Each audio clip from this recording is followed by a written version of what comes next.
बिस्मिल्लाहिर्रहमानिर्रहीम। अस्सलामुअलैकुम। Satellite 11 news Pakistan के साथ मैं हूं सना हुसैन। चलते हैं खबरों की जानिब। वसीम खान की रिपोर्ट के मुताबिक आज हुसैन गुलाम नबी मेमन की सदारत women and child protection centres की कारकर्दगी, बच्चों की गुमशुदगी की शिकायत की इंदराज और तलाश के इक़दामात से मुतालिक अहम इजलास।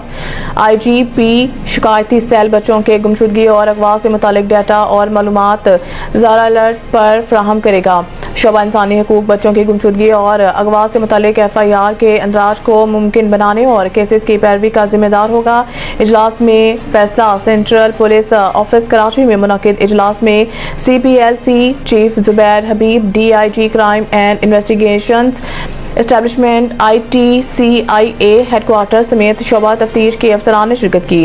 इजलास के शुरका को DIG क्राइम एंड इन्वेस्टिगेशन ने women and child protection centre के अब तक की कारकर्दगी, घरेलू तनाज़ात, बच्चों की गुमशुदगी, अगवा, इंसानी स्मगलिंग, तेजाब गर्दी और दीगर केसेस के इंदराज और इस तनाज़र में पुलिस इक़दामात पर तफसीली ब्रीफिंग दी। सूबे में 40 WCPC, 7 वीमेन पुलिस स्टेशन और 31 special sexual offences investigation unit काम कर रहे हैं। मुस्तकबिल में ये तमाम शुबा वन स्टॉप प्रोटेक्शन सेंटर्स में शामिल हो जाएंगे। बच्चों की गुमशुदगी और अगवा की शिकायत 15 पुलिस स्टेशन, CPLC, ज़ैनब और ज़ारा अलर्ट के ज़रिए मसूल होती हैं।